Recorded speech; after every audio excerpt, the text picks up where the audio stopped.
With the Tuesday, June 24th edition of the CBC Evening News.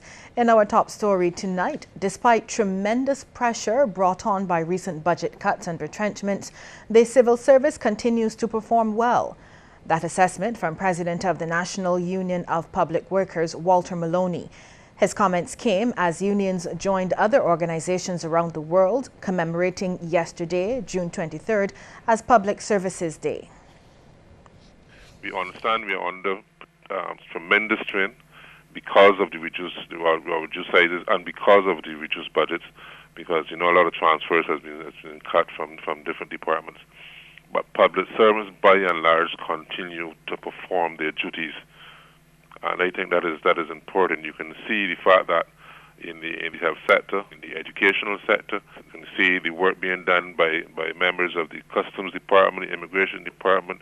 They are under tremendous pressure, but yet we continue to perform and to produce. The NUPW president also contends that there has been a spike in productivity across the public service in the wake of recent retrenchments. There are issues, and we cannot get away from that. But the fact is that we must also understand, and I think this is what you're seeing within the country, within the public services, that people are saying we must respond in a way to make certain that this country, which is our beloved country, do not fall flat. And so people are pulling their weight even more so. Chairman of the Productivity Council is not convinced that enough is being done to boost productivity in the public service.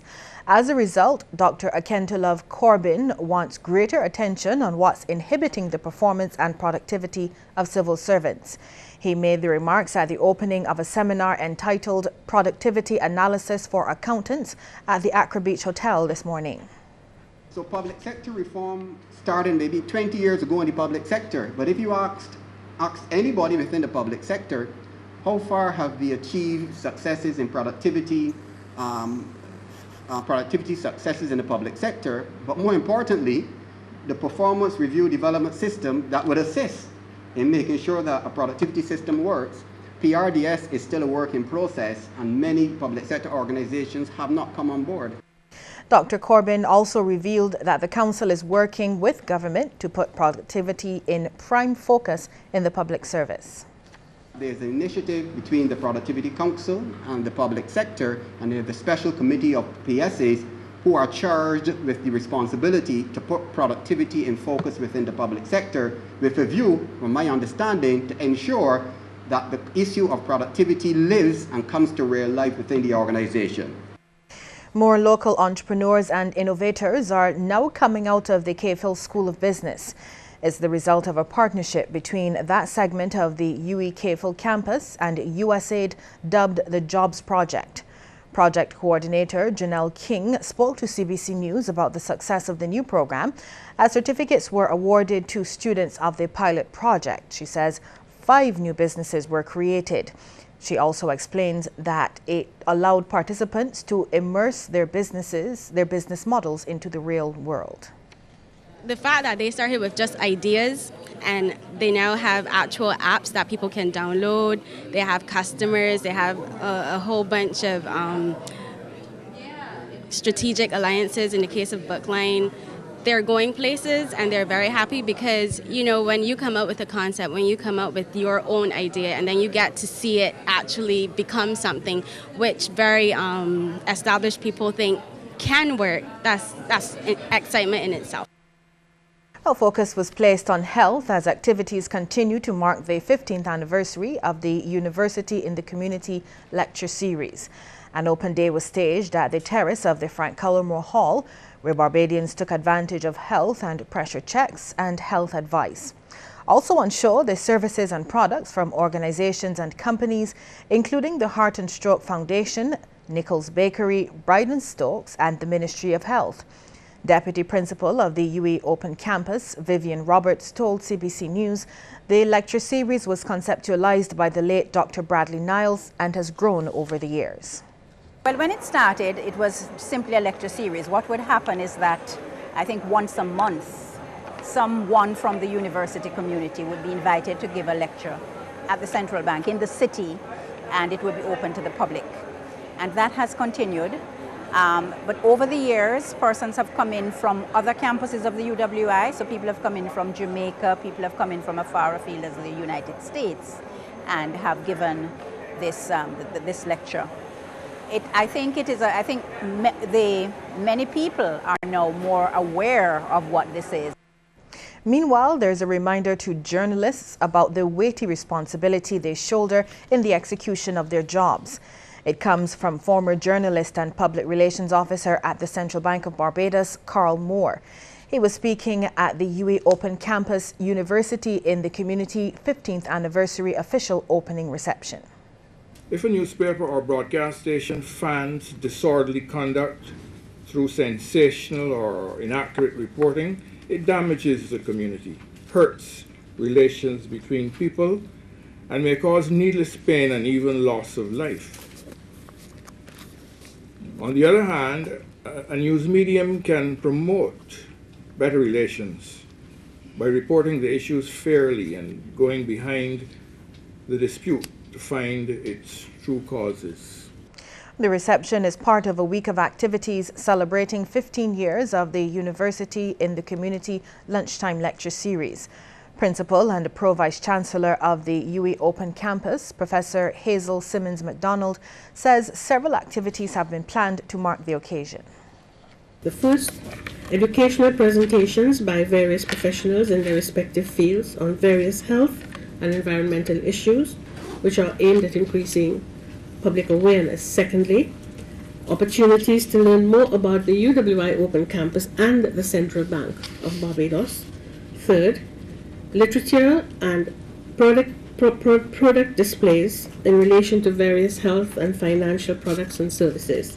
Fourth, it will also feature sampling of healthy foods and opportunities for special medical checks, and finally, opportunities to engage in physical activities.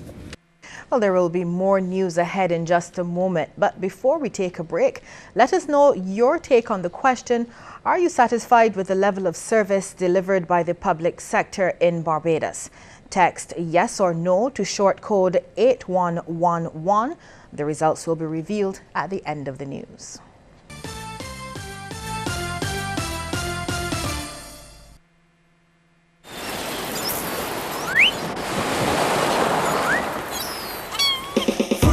Taste the real Fruta, enjoy the real Fruta, refreshing juice of every day. Whoa, Fruta. Whoa, I'm happy. Now I'm gonna take my time. I'm happy, enjoying myself with lime. I'm happy, escape from reality. Yay, and let lime take care of me. Whoa, we just happy and smiling, doing almost anything, having fun and just living. Whoa, shopping, chilling, everything. Get Abby this summer with Barbados' largest 4G network, now upgraded for island-wide coverage. Activate any prepaid or postpaid data plan for a chance to win $1,000 each week. Check out lime.com or in-store for details. Considering all your mouth goes through, do you really think brushing is enough to keep it clean? While brushing misses germs in 75% of your mouth, Listerine cleans virtually your entire mouth. So take your oral health to a whole new level. Listerine, power to your mouth. Distributed by SBI Distribution. The Leap is about giving you the ability to explore your potential so you can keep up with the fast-paced world we live in. Leap into the future with Flow's broadband packages. Turbo 20, $85. Turbo 50, $100. Turbo 150, $150. Turbo 300, $200. Leap. Let's evolve as people. 50% of people with sensitivity do nothing about it. What they tend to seek is immediate treatment. I recommend Sensodyne Rapid Relief. There's a very simple test you can carry out at home. Grab a little bit, rub it on the area that's causing the sensitivity, and in 60 seconds you can see that the sensitivity that you previously experienced is now gone. Using Sensodyne Rapid Relief on a continuous basis helps prevent sensitivity in long term. It's an everyday toothpaste with a bit of an oomph.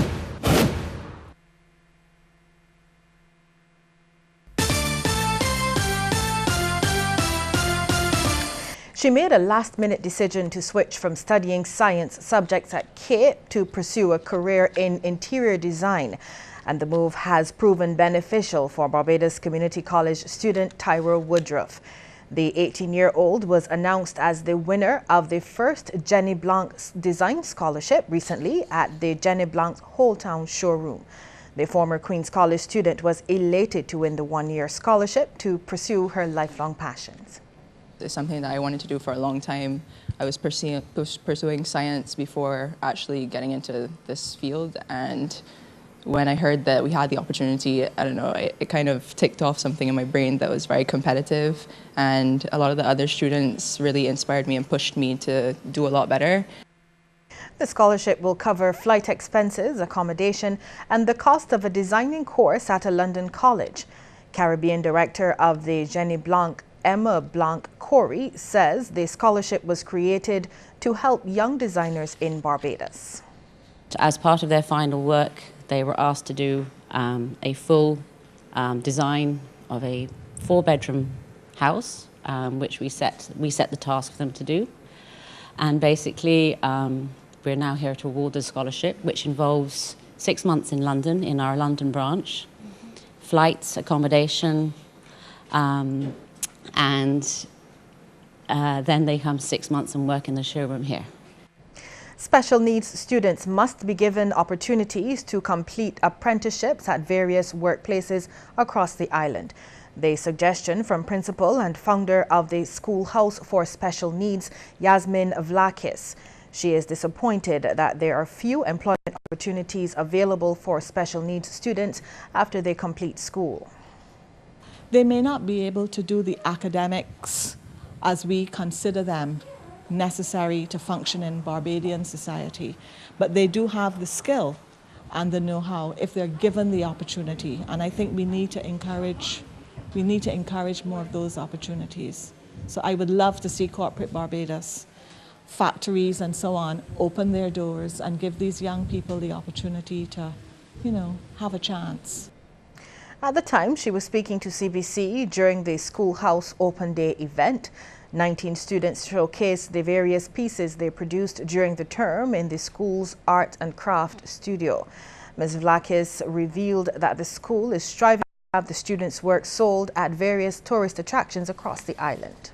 The Schoolhouse for Special Needs would love the opportunity to have our students work. We have behind us here some bags and mugs and so on. Their work has been reproduced on these items, and it would be, it's a dream of ours to see this work sold at perhaps outlets within the port, the airport, and possibly even the museum. 3 employees of B&B Distribution will get the opportunity to take in some of the 2014 World Cup action in Brazil free of cost starting tomorrow with the game Ecuador against France. They are Wholesale Division Sales Representative Ryan Bino, Sales Executives of the larger Retail South Corey Wharton, and Van Sales Representative Nicholas Edwards. Sales Manager at B&B Distribution Nigel Lobo says the trio earned the prize as they excelled in a 5-week sales competition which was presented to the B&B Distribution by the Coca-Cola Company. Apart from taking in the Ecuador and France game at the Maracana Stadium, they will also visit some of the tourist attractions. Our goal for this incentive was to achieve 7% budget over last year. We blew that out the water. We did extremely well. Our numbers prove it.